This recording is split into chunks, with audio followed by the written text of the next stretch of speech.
अस्सलाम वालेकुम, क्या हाल चाल? उम्मीद करते हैं कि आप खैरियत से होंगे। हमारा दुआ है कि आप हमेशा खुश रहें, हंसते और मुस्कुराते रहें और इसी तरह हमें अपना प्यार दिखाते रहें। मैं हूं तारिक मोहम्मद यूसुफ। तो आज हम इस वीडियो पे रिएक्ट करने जा रहे हैं। वीडियो का टाइटल है पाकिस्तान का नाम लेकर नेतन्याहू की सीधी धमकी। तो देखते हैं वीडियो और अपना रिव्यू कर देंगे। कौन करते हैं? 3 2 1 video start. So we did exactly what America did. They went and killed Osama bin Laden in Pakistan. And I say to all nations who harbor terrorists, you either expel them or you bring them to justice.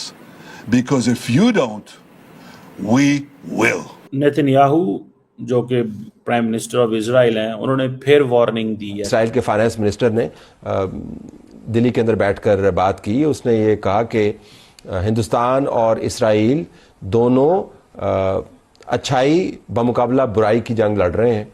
Hindustan भी वही जंग लड़ रहा है यहाँ पर जो Israel जंग लड़ रहा है, और ये जो बुराई है हमारे कॉमन एनिमी है। फिर इजराइल और इंडिया का अगला निशाना पाकिस्तान भी हो सकते हैं। उन्होंने कहा कि जैसे अमेरिका ने 9/11 के बाद पाकिस्तान में भी हमला किया था और उन्होंने उसामा बिन लादेन को एबटाबाद में कत्ल किया था, हिट किया था, हम भी हर मुल्क जाएंगे जहां जहां ऐसे दहशतगर्द जो छुपे हुए हैं। इंडिया से जॉइंट वैल्यू यही है कि ये जो भारत की सरजमीन पे बैठ के बात की गई है और जो टेररिज्म की बात की है वो फॉर एग्जांपल पाकिस्तान ने उसामा बिन लादेन को छुपा के रखा हुआ था मिलिट्री हेडक्वार्टर के पास। तभी मुझे याद है ओबामा ने 2008 की प्रेसिडेंशियल डिबेट में जॉन मैकेन के साथ, उसमें उसने ये कहा था कि अगर मुझे इंटेलिजेंस से खबर मिलती है कि उसामा बिन लादेन पाकिस्तान के अंदर कहीं पे छुपा हुआ है तो मैं पाकिस्तान को बताए बगैर अंदर घुस के उसको मारूंगा। ये अब इसराइल का फाइनेंस मिनिस्टर जो है हिंदुस्तान के अंदर बैठ के कर रहा है। पाकिस्तान अगला हदफ हो सकता है, बिल्कुल हो सकता है। Now this is the fresh warning, this is a fresh warning. Hello friends, जय हिंद। हिंदुस्तान स्पेशल में आपका स्वागत है। दोस्तों, इजराइल के प्रधानमंत्री बेंजामिन नेतन्याहू ने हाल ही में हमास लीडर्स को दोहा में निशाना बनाया। इस हमले के बाद इजरायली प्राइम मिनिस्टर ने सीधे सीधे धमकी दिया कि अगर हमास नेताओं को कतर ने पनाह दी या किसी और देश ने भी पनाह दी तो उस पर भी ऐसी कार्रवाई की जाएगी।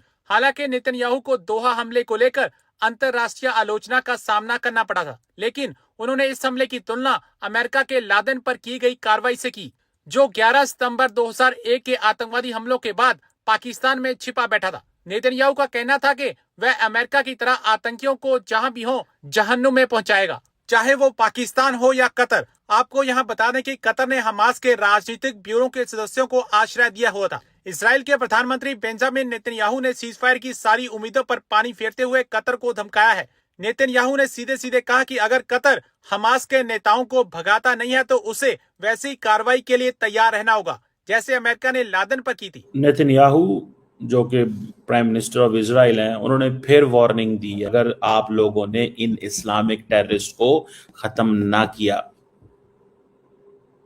उन्होंने कहा कि जैसे अमेरिका ने 9/11 के बाद पाकिस्तान में भी हमला किया था और उन्होंने उसामा बिन लादेन को एबटाबाद में कत्ल किया था, हिट किया था, हम भी हर मुल्क जाएंगे जहां जहां ऐसे दहशतगर्द जो छुपे हुए हैं और जो हमला करते हैं इजराइल के ऊपर। All nations who harbor terrorists, you either expel them or you bring them to justice. Because if you don't, we will. ये चीज है जिसको मेरा ख्याल है दे डू अंडरस्टैंड कि प्रॉब्लम कहां पे। आज पाकिस्तान के वजीर आजम जो हैं वो कतर गए हैं। अब ऑप्शंस क्या हैं? अमेरिका जो है वो तो उसने ये कहा है कि हम ये दोबारा ऐसे नहीं होगा, इट वोंट हैपन अगेन। ये उन्होंने कहा है हम दोबारा ऐसे नहीं होगा, हम माजरत चाहते हैं। अब इसका मतलब यही है ना कि क्या इजरायली गारंटी देते हैं कि हम ऐसे, एक दिन अमेरिकी सदर कह रहा है ऐसा नहीं होगा, दूसरे दिन बेंजामिन नेतन्याहू कह रहा है मैं फिर मारूंगा तुम्हें। समझ रहे हैं? बिकॉज उनको पता है कतर कर ही कुछ नहीं सकता। Qatar can not do anything. Qatar doesn't have any capability. Qatar की कोई कैपेबिलिटी नहीं है।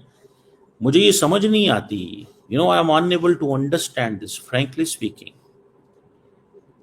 कि with all that defence budget Qatar का, यूएई का, सऊदी अरब का $120 अरब के करीब डिफेंस बजट है। $120 बिलियन के करीब डिफेंस बजट है इनका। कतर का सिर्फ 23 अरब डॉलर, सॉरी इजराइल का सिर्फ 23-24 इतना बजट है इनका।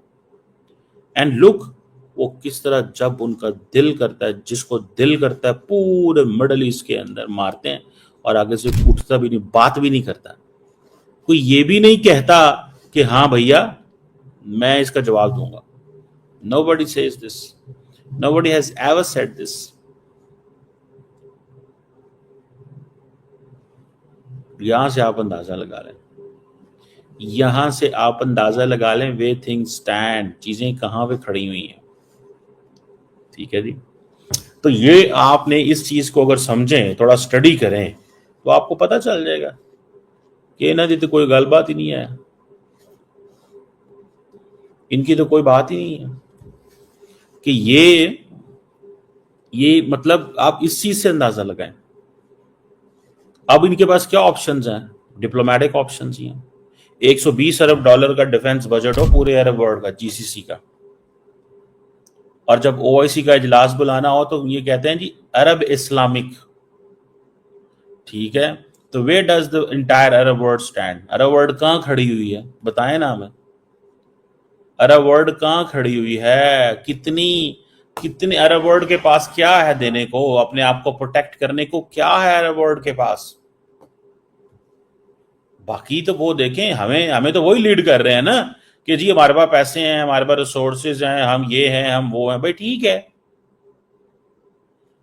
आपके पास सारा कुछ है, लेकिन आप where do you stand? Israel starting from Mediterranean sea से लेके ये ईरान जो पाकिस्तान का बॉर्डर है, जो बलोचिस्तान के साथ, वहां तक इजराइल जो है उसने डोमिनेंस रखी। इजराइल ने डोमिनेंस रखी स्टार्टिंग फ्रॉम मेडिटेरेनियन से शुरू हुए, और मेडिटेरेनियन कहां है?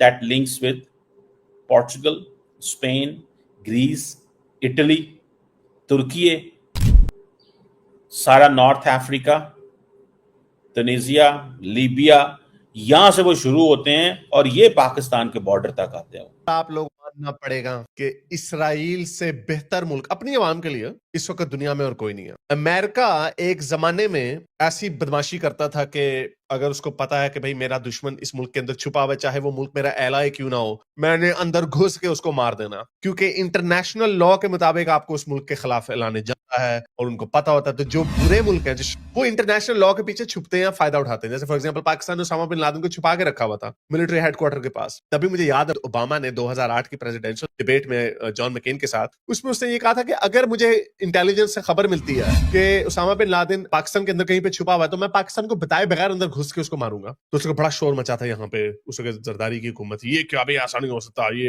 हम तो एलाय हैं वगैरह वगैरह। एलाय हैं, उन्हें भी पता है कि एलाय ऊपर से एलाय हो, अंदर अंदर से हमारे दुश्मनों को पाल के रखा हुआ। तो अमेरिका ने अंदर घुस के पिटाई कर दी। अगर पाकिस्तान को बताता तो हो सकता है पाकिस्तान के जो अंदर आईएसआई के जो सिंपैथेटिक थे उसामा बिन लादेन की तरफ, उन्होंने उसको छुपा देना था। तो इसलिए अमेरिका ने रिस्क नहीं लिया। वीडियो खत्म हो गई भाई। एक तो भाई उसामा बिन लादेन है, ये खत्म नहीं हो रहा। कब का वाकया अभी भी अच्छा नेतन्याहू ने जो बात तो सिर्फ मिसाल दी ना, अपना पलड़ा साफ करने के लिए कि अमेरिका भी ये करता रहा है और मैं भी वही कर रहा हूँ। उसने तो ये मिसाल दी है, वो एक मिसाल के तौर पर कि भाई अमेरिका ने भी ये पास्ट में कर रखा है। इसका मतलब ये नहीं कि भी वो पाकिस्तान का धमकी दे रहा है कि मैं ये कर दूं। हमारे तो कई मीडिया वाले ये उठा लेते कि भाई ये पाकिस्तान डर गया है, उसने धमकी दे दी। कोई ये धमकी नहीं है भाई पाकिस्तान को। और ये उसामा बिन लादेन हो, ये सारा ड्रामा ही था भाई। ये इजराइल की साजिश थी, 9/11 इजराइल की साजिश थी, ये सारा कुछ उन्होंने उनका ड्रामा था, सिर्फ और सिर्फ जो है ये अरबों के तेल के ऊपर कब्जा करने के लिए। बाकी भी बात रही जो अरब कंट्रियां भी है, उनका बजट देख लो भाई, 120 बिलियन डॉलर का बजट है। तो उनके पास जो आर्मी है वो किस लिए इतना बजट महंगा है? क्योंकि भाई उनके सारे जो हथियार है वो बाहर से मंगाते हैं। उनके फाइटर जेट हो गए, सारा कुछ वो बाहर से मंगाते हैं। हो सकता है, मैं तो कहता हूँ कि आर्मी जो है वो भी जो उनके किराए की वो भी किराए की है और वो सारी सैलरी उनको जाती है। ऐसा नहीं, शहजादे जो है भाई, शहजादे हैं। हाँ, तो भाई वो कहते हैं कि भाई जो किराए के लड़ने वाले भाई साहब वो उतने अच्छे से नहीं लड़ सकते। जो मतलब होता है ना कि भाई अपने जो लड़ते हैं, इनको दर्द होता है अपनी कंट्री का। हाँ, एक है कि मजहबी तौर पे जज्बा हो तो वो चीज़ जो है काम आ सकती है। यहाँ पे मिसाल भाई ये जायज़ बनती है, क्योंकि अगर बोले ना कि भाई पाकिस्तान, तो भाई पाकिस्तान के अगर आर्मी जाती है तो ये जज्बे के लिए कि भाई ये हम जो मुसलमानों को प्रोटेक्ट कर रहे हैं, इस जज्बे से हो सकता है कि ये टिक जाएंगे। ये जज्बा सिर्फ और सिर्फ 2 कंट्रियों में पाया जाता है, पाकिस्तान और इंडिया में। अरबी ममालिक में कभी ऐसी बात हुई जो हमारे लड़ाइयाँ हमारा तो उनको क्या फायदा, वो कभी भी हुआ ही नहीं, कभी होना भी नहीं। भाई हम जो है सही पूछे ना, अरबियों के लिए पाकिस्तान इंडिया थर्ड क्लास है। हाँ जी, वो आज भी ये हकीकत बात है, क्योंकि भाई हमारे जो वर्कर उधर जाते हैं उधर पता नहीं क्या क्या उधर काम करते जो करवाए वो करते हैं, वो इनको बहुत नीचे दर्जे का करते हैं, ये हकीकत है। बाकी लीडर तो भाई वो उनको तो भाई वो गले लगाएंगे, वो तो लीडर होते हैं भाई, बहुत नीचे तबके का वो समझते हैं, हकीकत बात है। अयाश तरह से वो बंदे हैं। बाकी भाई बात ये कि भाई अगर कंट्री की हिफाजत करनी है तो भाई साहब अपने लोगों को ट्रेन करें, देशभक्ति उनमें जगाएं ताकि वो अपनी कंट्री की हिफाजत के लिए खड़े हों। बिल्कुल। ये जो है ना वो पैसे दे के आर्मी ले आना, ये है ना, वो उससे कोई फर्क नहीं पड़ने वाला। वो कैसे पंजाबी में कहावत जो होती है ना, और मैं कहता हूँ सबसे ज्यादा नहीं लड़ती लड़तियाँ। अच्छा, एक और जो बड़ी सबसे बड़ी बात मैं कहता हूँ कि भाई मौजूदा टाइम पे सबसे गधे जो है ना बड़े, वो अरबी हैं। वो इसलिए कि भाई एक तो भाई उनको साफ दिख रहा है कि भाई इजराइल का मिशन है कि भाई ग्रेटर इजराइल बनाना। डोनाल्ड ट्रंप ने भी बोला है वो अभी ग्रेटर इजराइल की बात कर रहा है। उनको पता है भी कौन कौन से एरिया उन्होंने घेरने। तो आज भी ये यार सोए हुए हैं। पता है यार, जबकि हमें इधर बैठ के पता है उनका मिशन ये है, तो क्या उनको लीडरों को नहीं, अरबी मुबारक को नहीं भाई पता? ये कब स्ट्रांग होंगे भाई?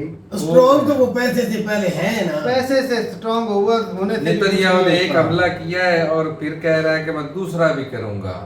अगर कोई आया स्पोर्ट में मैं उसके ऊपर भी करूंगा, तो वो कर भी सकता है। पाकिस्तान तो गया था भी अपने पैसे लेने, लेकिन वो पता नहीं कारा ही हो गया। नहीं ये मिले सुभाष सिंह भाई थोड़ा ही हमें बताना है उन्होंने थोड़ा ही बताना है। हो सकता है उन्होंने कहा होगा सर आप जाए, पहुंच गए हैं। ये भी हो सकता है। वक्त में गए तो है ना, इस मकसद के लिए भी वो शेर का बच्चा है, शेर का बच्चा जो गया उधर इकरे में चला गया।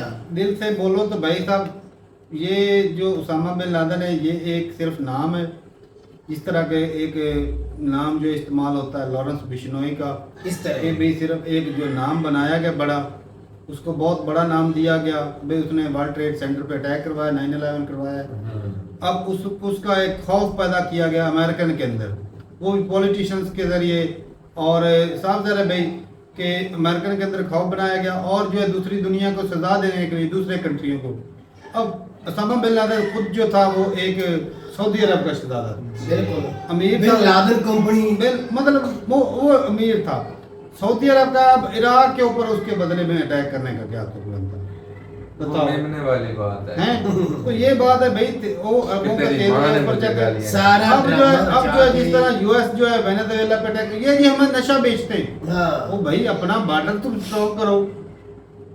जो तो ये ताकत का गलत इस्तेमाल नहीं किया जा रहा तारक साहब, सारी दुनिया खामोश होकर देख रही है, एक एक करके पिट रहे हैं सारे इकट्ठे हो। मैं तो कहता हूं अरबों सो जाओ। ओए अरबी सो जाओ, वो सोए हुए हैं, हम भी हैं, उनके साथ हम भी हैं। हम तो सारा अपना हाथ पैर मार रहे हैं, लेकिन वो सोए हुए हैं।